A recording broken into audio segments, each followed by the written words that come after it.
I am not the one who teaches the marriage prep classes here at the parish, and that is probably a good thing.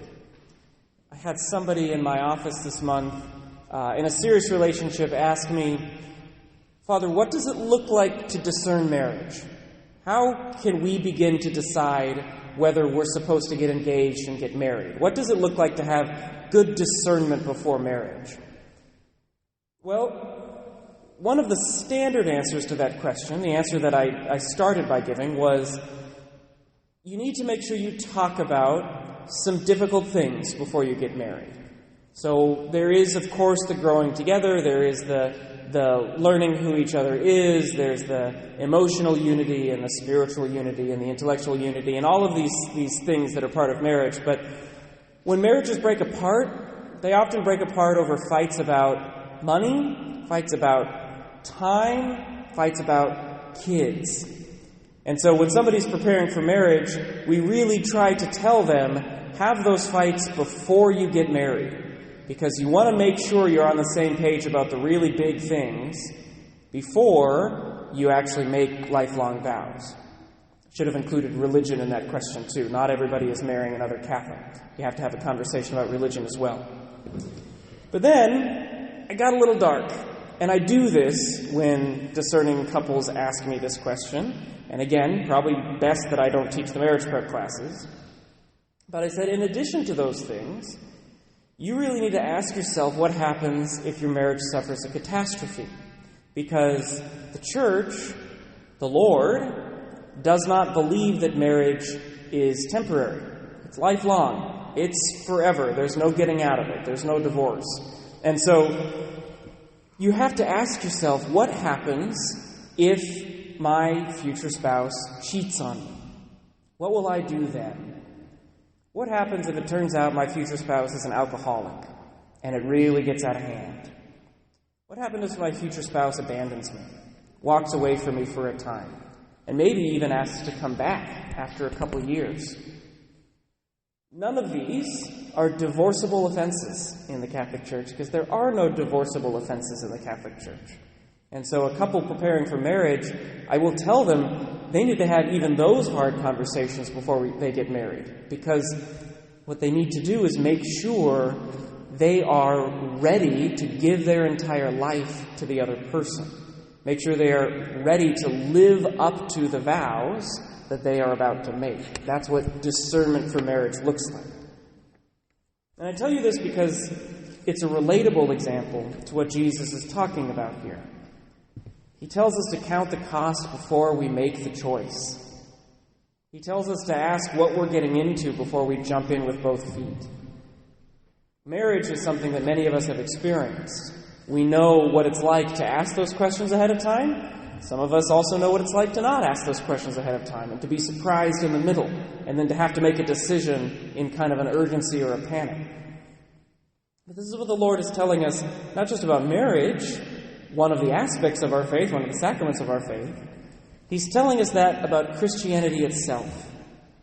Christianity is the most fulfilling thing you can ever do because it brings you close to your Creator.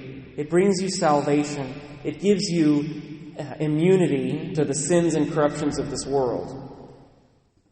But just as marriage is an incredibly fulfilling thing to do, marriage has its ups and downs, Christianity has its ups and downs. And it is possible that as a Christian, something will be demanded of you that you do not expect. It's possible that as a Christian, you will have to face something that you weren't ready for. And the Lord is telling His followers in this gospel, there are going to be very difficult times in Christianity, in your faith, in your time following Him. And He says, make sure you're ready for those before you commit to them. Consider our second reading. This is the only time you hear from St. Paul's letter to Philemon. It's a very interesting letter. St. Paul is in prison, and somehow, for whatever reason, a slave comes to him and converts to Christianity. Slavery was very common in the Roman Empire. Most of the great Roman sites that we like to visit were built by slaves. It is similar to and different from the slavery we experienced in this country. Slavery in Roman times had nothing to do with race. They didn't have a concept of race. That's actually a post-Enlightenment idea that we would somehow be divided into races. They did have loyalties. So if they conquered you in war, you got to be a slave because you opposed their nation or their gods. And so that's often how slavery came about.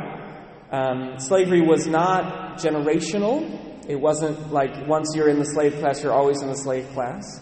Slaves were regularly freed, either as a favor or because they were able to pay off their debt, because they were debt slaves at the time. So we don't know what sort of slave Onesimus was. But Onesimus comes to St. Paul. He converts to Christianity. This letter is the letter that Onesimus took with him to his slave owner. Onesimus had run away from his master.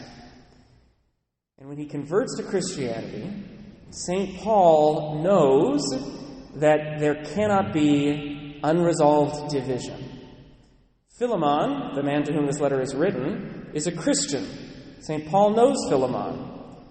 St. Paul knows that if Onesimus is reconciled to the church, he can't be reconciled to part of the church and not another part of the church. So he has to reconcile with Philemon, the man he ran away from. It's a horrifying idea, because in the Roman Empire, like in the United States, there was the death penalty for escaping your slavery. And so Onesimus is carrying this letter to Philemon at the direction of St. Paul, hoping and praying that Philemon receives the message of St. Paul and doesn't send him to death. He is living out what our gospel has asked of him. St. Paul asked Onesimus to take up his cross and follow Jesus. St. Paul was convinced that this reconciliation was necessary for the flourishing of the Christianity of Onesimus, for him to follow through on his commitment to Christ. And he asked him to do the hardest thing that he could possibly be asked to do: take his life literally into his hands in that letter and return to Philemon. Now, there are a lot of commentaries we can make about slavery. Sometimes people will read this letter and say, oh, Christianity isn't as high morally as it claims to be because, St. Paul sent a slave back to his master. But those people only think in terms of politics. Christianity is brilliant because it can survive apart from politics. It can survive in any regime, under any government, under any system. Christianity is not oriented toward political change. It's oriented toward personal change. And so Christians always opposed slavery in general, but they also knew that their highest priority was not trying to have a revolution and overturn the Roman emperor and his system of government. They knew that they had to live within whatever system they found themselves. And St. Paul realized that inside this system, for Onesimus to find reconciliation with the Lord, he had to find reconciliation with Philemon. And so St. Paul wrote a letter which, if you read it, is actually basically begging Philemon to ignore all the rules of slavery and to receive Onesimus not as a slave but as a brother in Christ. St. Paul is trying to break down the underlying philosophy that gave us slavery. Christians for centuries, when they didn't have political power, did the same thing. They paid for slaves to be freed. They brought slaves into the church as equals, not as a second class. Our church is anti-slavery, even if we don't see fit to overturn every political structure that's unjust. But back to the gospel. Onesimus took into his hands his life because Jesus says, "Whoever does not carry his own cross and come after me cannot be my disciple." All of us have to consider, would we be willing to do that? Would we be willing to do the hardest thing the Lord has ever asked us to do? That's what he means when he says, in the same way, any one of you who does not renounce all his possessions cannot be my disciple. You don't have to give away all your possessions, but you have to renounce them, so that if the Lord did ask you to give them away, you would do so. Are we willing to make that renunciation? Are we willing to claim Jesus as above all other things, including our own life? That's the demand of the gospel. That's the preparation he wants us to make. It's the calculus that we have to do before we can say that we've committed ourselves to Christ, before we can say that we're truly a Christian. Some of us had the grace of being a convert to the faith. So some of us have already had to confront that decision, sometimes in the face of family opposition.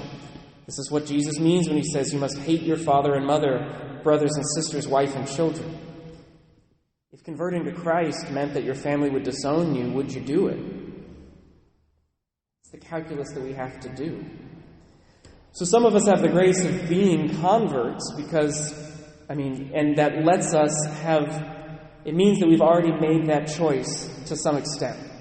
That we've already had the privilege of saying, yes, I am converting to this thing. Some of us also have the grace of being Catholic from birth, which is a great gift. Catholic from baptism, if I'm canonically correct. It's a great gift to experience the grace of the faith since your earliest memories. But at some point, you also have to make a deliberate decision and to say, I'm not here because of inertia. I'm not here only to the extent that if my father or mother or wife or children or brothers and sisters pulled me away from Christ, I would follow them rather than Christ. At some point, we all have to make the decision to say, I am taking up my cross. I am renouncing my possessions. I am saying that Christ is the most important person in my life. We have to do that calculus and decide if it's worth it. Brothers and sisters in Christ, it's always worth it.